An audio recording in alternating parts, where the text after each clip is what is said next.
Come on, say giant.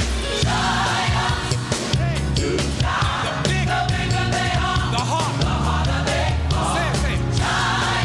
They die. Just walk around. The Jericho wall.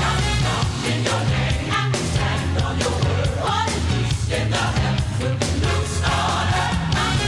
In your name, and stand on your word. What is peace in the heavens will be loose on earth. Let God arise. Let God arise, Zion. Your praise will bring down strongholds. When you praise, you will see miracles. Just praise. When things choir, tell them what will happen. And the King of Glory will show his glory. Let God arise, Zion. Say it one more time, giant. The bigger they are, the harder they fall. Giants. They die. Just walk around your Jericho wall. In your name, and stand on your word. What is peace in the heavens? Loose on earth. Hey. In your name, and stand on your word. What is peace in the heavens? Loose on earth. Let God arise. Let God arise, Zion. Now come on, let's celebrate our giants coming down out there. If you know it's coming down, make some noise. Send up your praise. Come on. Come on. Come on. Hey. Come on, tell them. When you praise. When you praise. Listen, when you praise. They gotta come down. When you praise. When you praise. Listen, when you praise. They gotta come down. When you worship. When you worship. Listen, when you worship. They gotta come down. When you worship. When you worship. When you worship. Listen. They gotta come down. When you shout. Just shout. When you shout. Hey. They gotta come down. When you shout. You gotta shout. When you shout. Hey. They gotta come. Tell them that they gotta come. Listen up, they gotta come. Hey, they gotta come. Listen, they gotta come. I'm telling you, they gotta come. Listen, they gotta come. Yeah. They gotta come down.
joy of my heart. You are the joy of my heart. You are the strength of my You life. are the strength of my life. Hosanna, Hosanna, you worthy, you're worthy. worthy of all of the praise. Worthy of all of the praise. Your majesty reigns. Your majesty reigns. Hosanna, Hosanna, you're so faithful. faithful. You are always there You are always there to answer my prayer. to answer my Hosanna, Hosanna. you're so holy. We reverence your name. We reverence your name. My life you did change. Come on, let's put it all together and say, Hosanna, Lord, we love you. Hosanna, we love you, Lord. Hosanna, you're so worthy. Hosanna, you're so worthy. Come on, y'all, brother Eric Walls. Come on, put your hands on it. Oh, yeah. Come on, put your hands together in the house, everybody.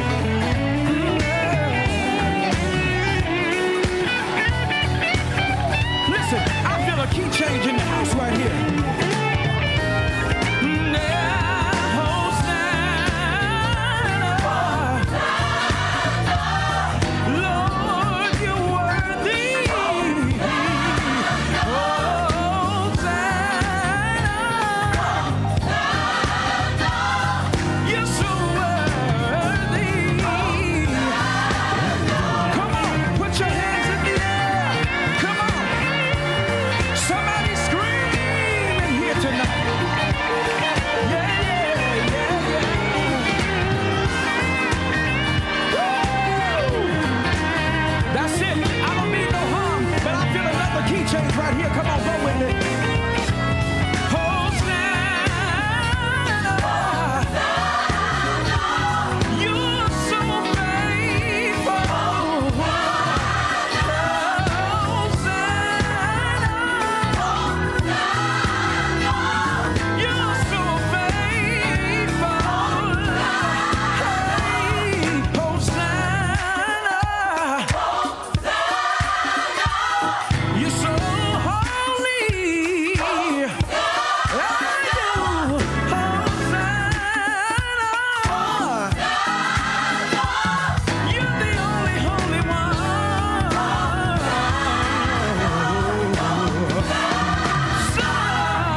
Hello, hello, everyone. Happy Tuesday, and welcome to the second day of Week of Prayer. So today we're going to continue our Dwelling series, and today's speaker is Marina Mayer, which we will have an introduction later for her. But first, does anyone want to play a game? Woo, yes. Thank you for the enthusiasm. All right, so do you guys all have your name tags? Yes? Okay. So if you pull out your name tags, you'll notice that some of you have black, some of you have blue, and some of you have red. So what we're gonna do is we're gonna divide everyone into those groups, and then I'll give you more instructions. So if you have red, please go on this section. So red, stay on this section, okay? If you have blue, come to this section. So red, blue, and if you have black, come to this section. All right, I'll give you guys a moment to figure out what colors.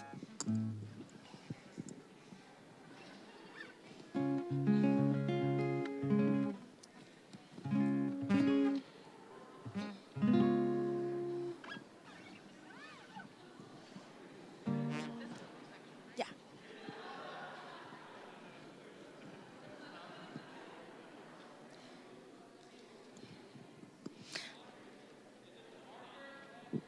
The marker. Yeah, the marker. So red marker, blue marker, black marker.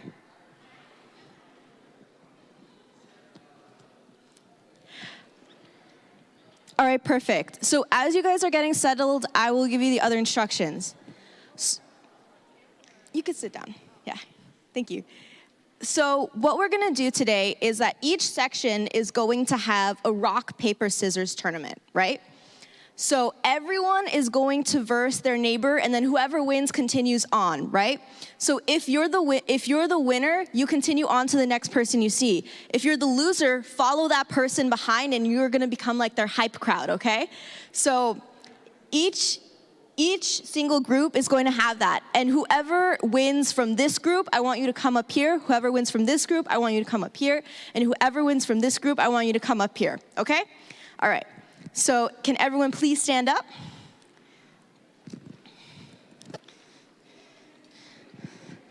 And rock, paper, scissors rules for this one is rock, paper, scissors, shoot. So rock, paper, scissors, shoot, and it's only one. So whoever wins that one wins. All right, ready? 3, 2, 1, go.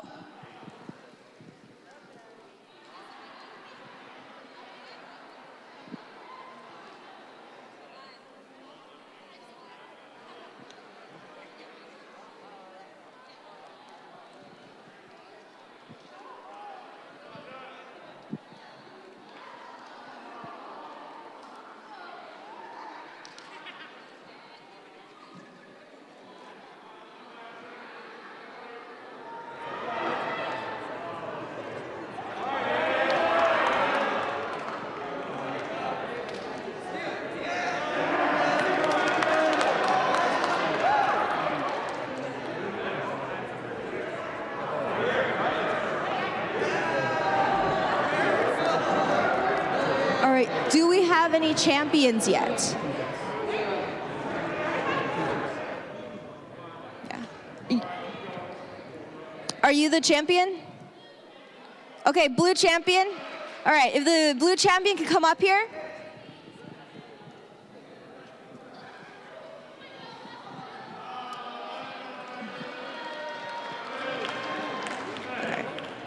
The red champion can come up here, and the black champion can come up here, please.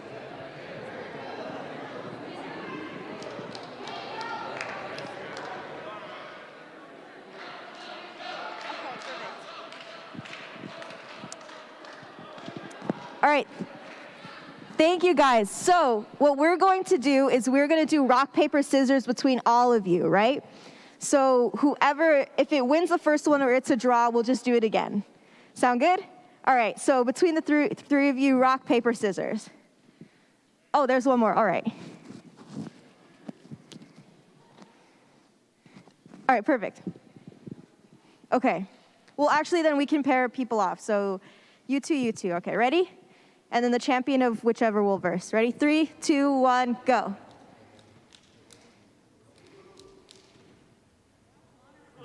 Oh. All right, so then, thank you guys. All right, the ultimate battle. Rock, paper, scissors, go. Oh, if you can stay up, if you guys could both stay up, that would be amazing. Thank you guys so much. Congrats on being the champions. If you want, you can pick a prize that is right over here.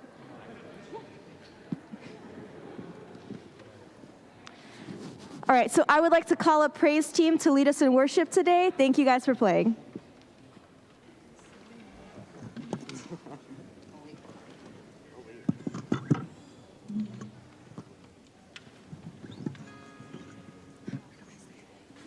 Good morning, PUC. Oh, come on, guys. You could do better than that. Good morning. At least you guys are a little bit more awake than yesterday. All right. Today we're going to start off. But, oh, yeah. Can you guys please stand?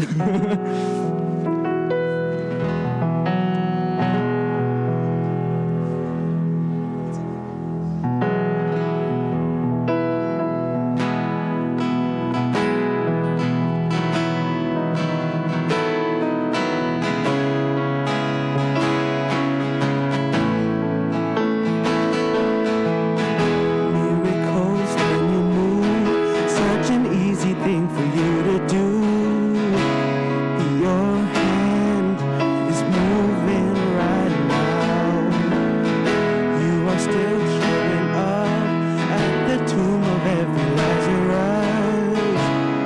Your voice is calling me out. And right now, oh, I know you're able. Oh my God, come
theme song for this week.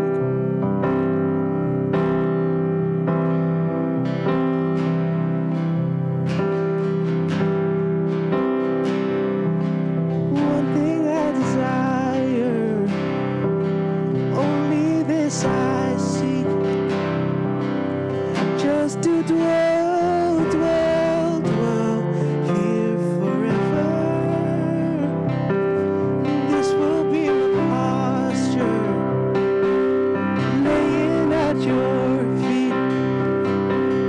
Oh, just to dwell, dwell, dwell here forever. Dearest Father.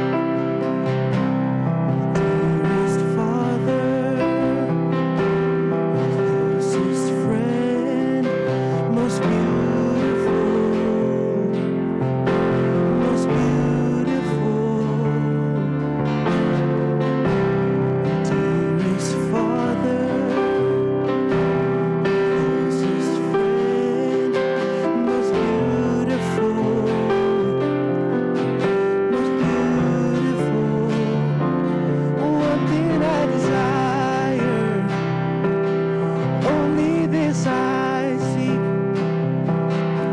just to dwell, dwell, dwell here forever. And this will be my posture, laying at your feet. Oh, just to dwell, dwell, dwell here forever.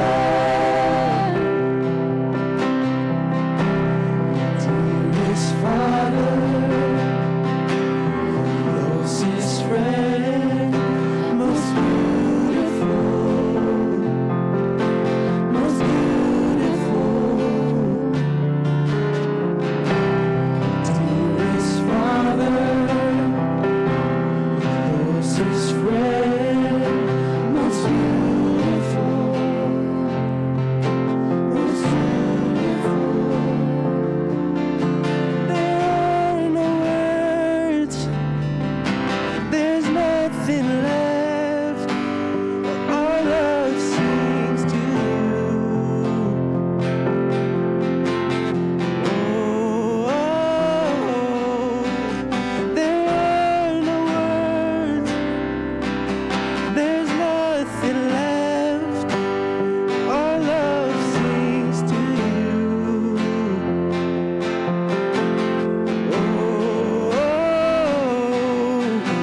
There are no words, there's nothing left. Our love sings to you.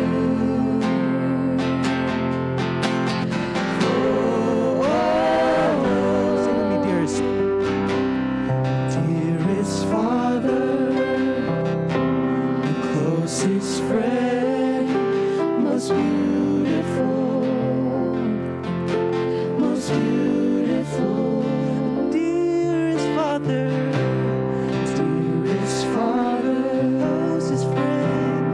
closest friend, most beautiful, most beautiful. One more time, sing it. Dearest Father,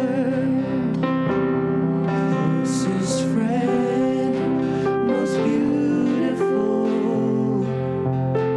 most beautiful.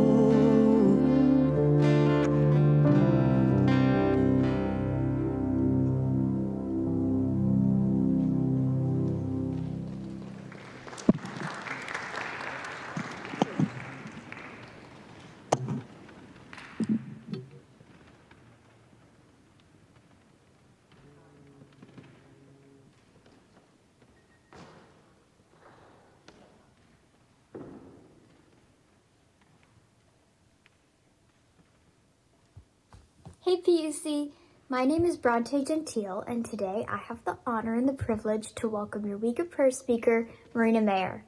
Marina is one of my very best friends. She's a senior this year, an English major, and a published poet. She has the kindest heart and the sweetest soul, and she is such a blessing to our campus.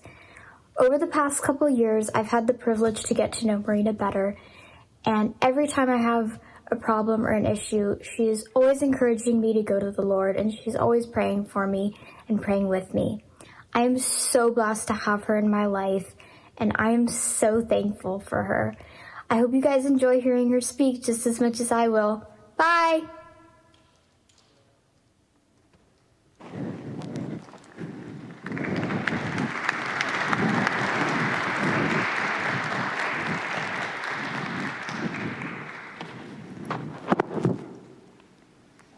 Good morning, PUC. Can everybody hear me?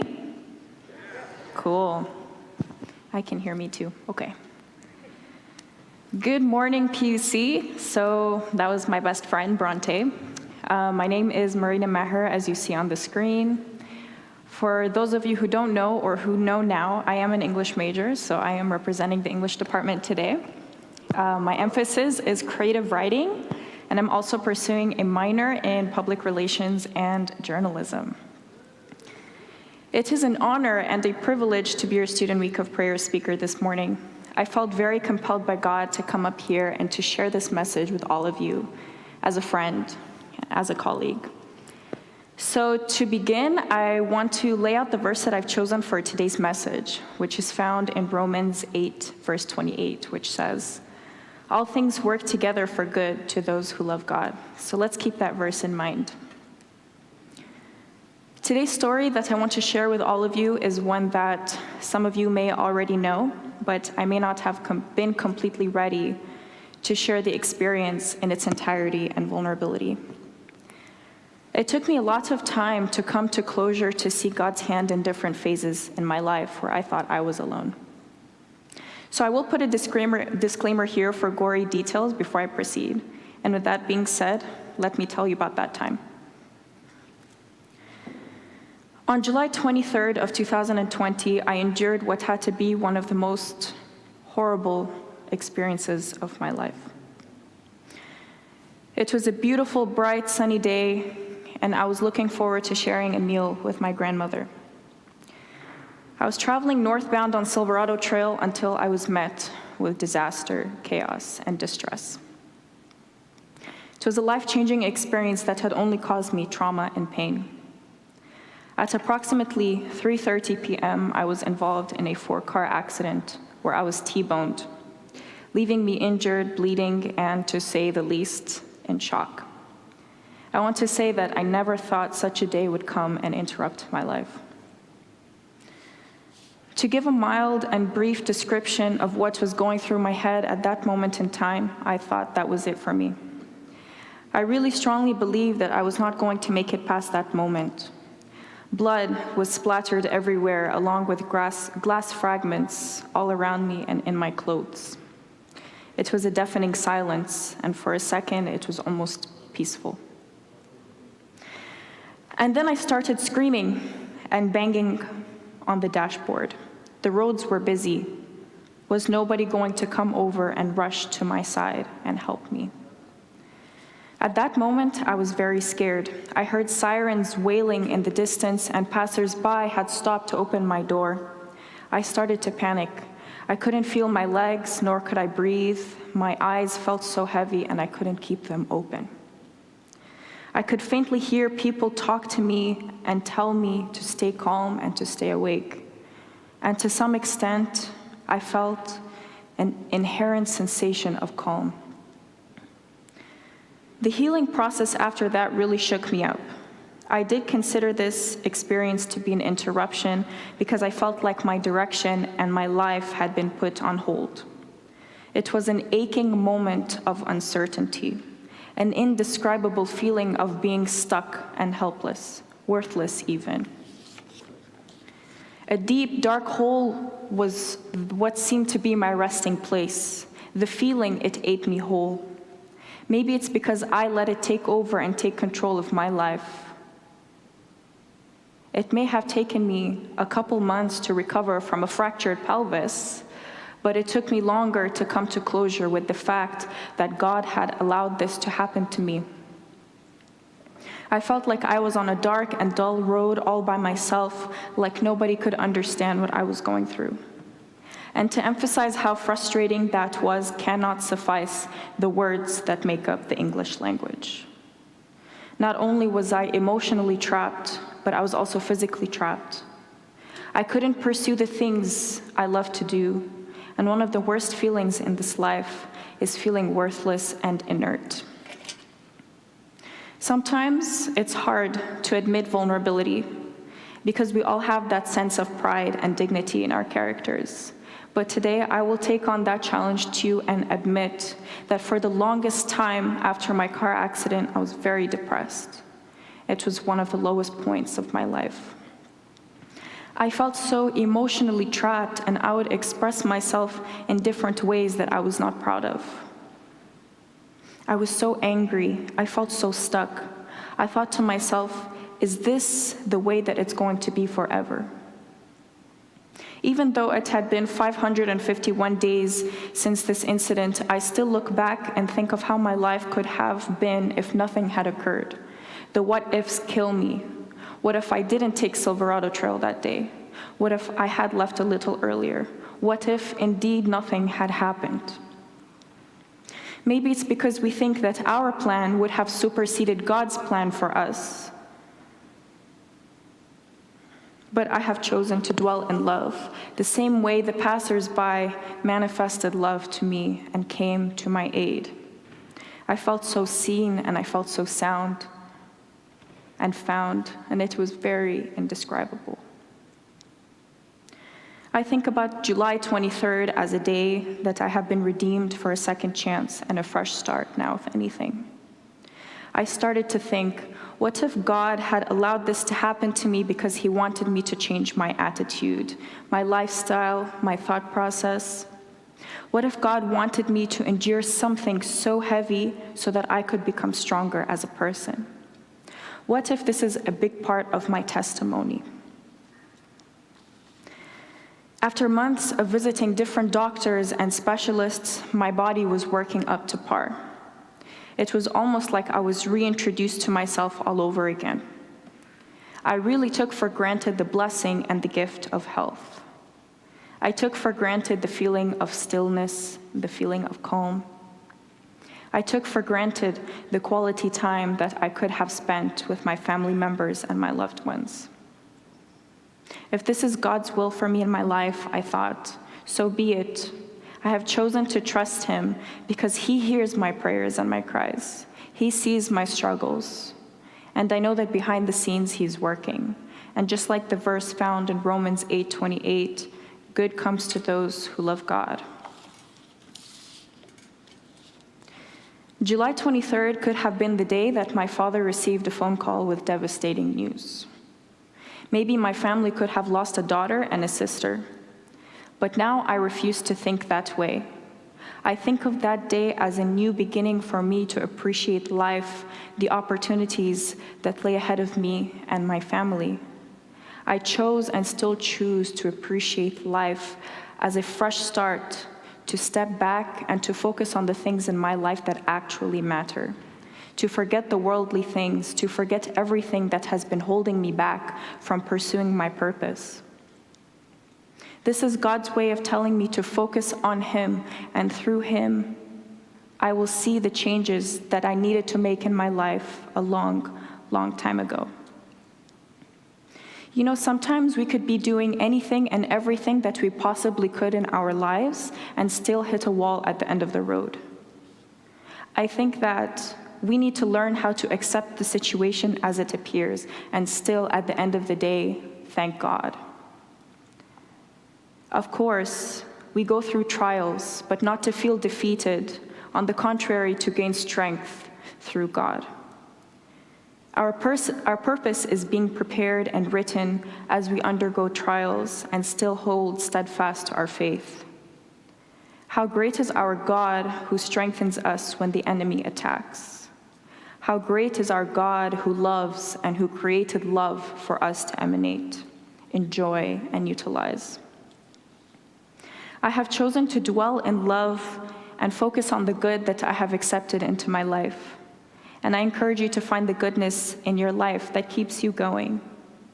This life is so beautiful for us not to appreciate. After all, it is God's creation, but the enemy is trying so hard to see you crumble. But I have news for you. God did not create us to be fragile nor to be fearful. We must not succumb to the enemy. If you are feeling weary, God will grant you rest and perseverance. If you are experiencing a trial, God will show you his purpose for you. If you are feeling lost, he will guide you to wisdom and understanding. If a person drives into the ditch, are they going to keep dwelling about the problem, which is how they got into the ditch, or are they going to think about the solution, which is how they will get out? We see the problem, but God always provides the solution.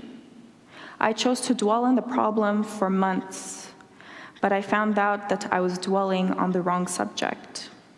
I knew I had to dwell on the solution, which could only be granted by God. There is a verse in the Bible found in Mark 10:27 that says, "With men it is impossible, but not with God, for all things are possible with God."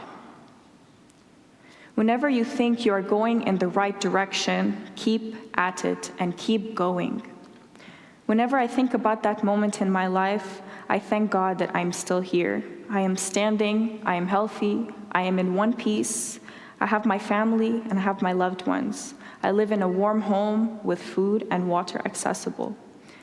I have everything I need. There is a quote that I saw yesterday that says, "Things won't get better until you think better." You could choose to be enslaved to the darkness, filled with worry, anxiety, and helplessness. Sometimes it's about changing our perspective on what we can do to make our lives better. The first step I've learned is to change the way that we think and to find that sense of trust and peace within ourselves towards our Creator.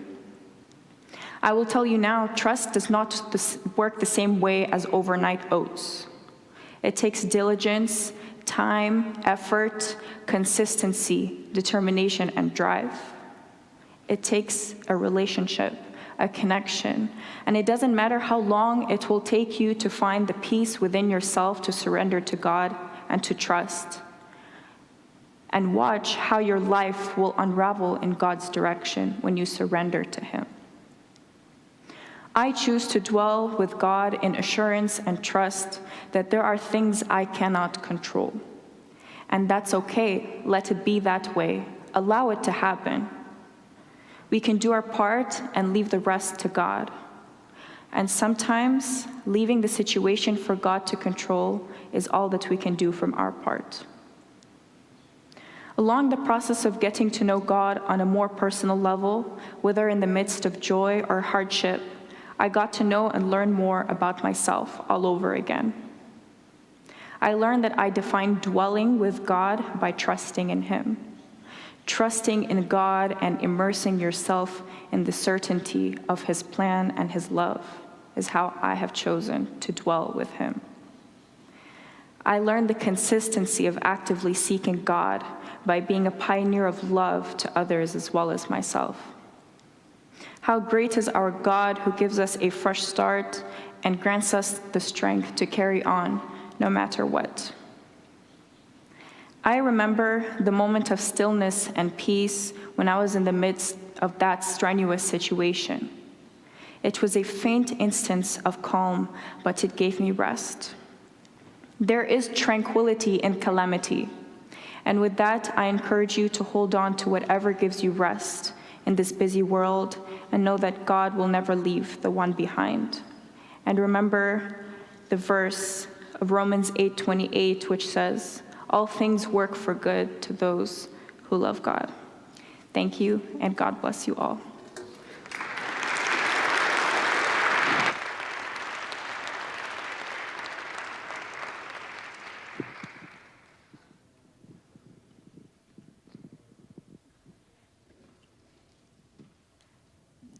That was amazing. I don't know how to follow that up. We're gonna spend a moment in that peace area, that peace with God. So what I want you guys to do for today's prayer activity is I want you to get in groups of 5. So find 5 people around you and get in groups of 5.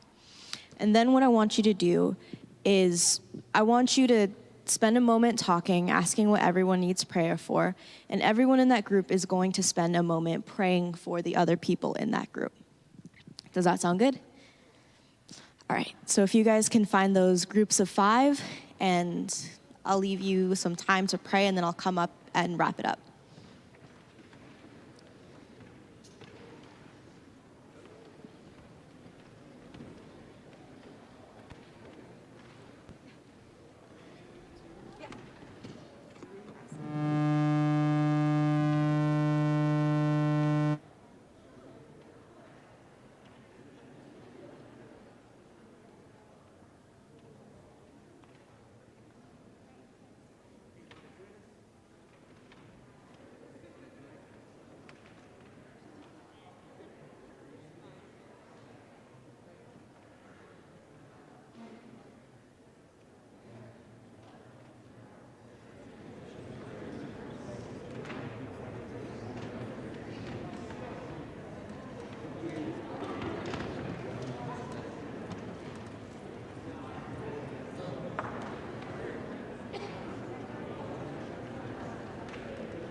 All right.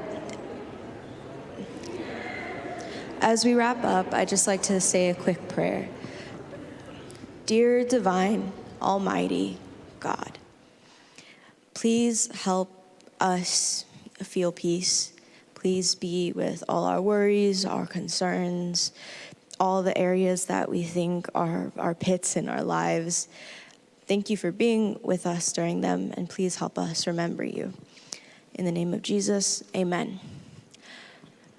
Now, before you guys go, I do just want to remind you that the prayer room is open in Campus Ministries. So if you're going this way and you're heading to the grind, Campus Ministries is going to be on your left. So feel free to drop by whenever you want. And I hope you guys have a very good Tuesday.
The power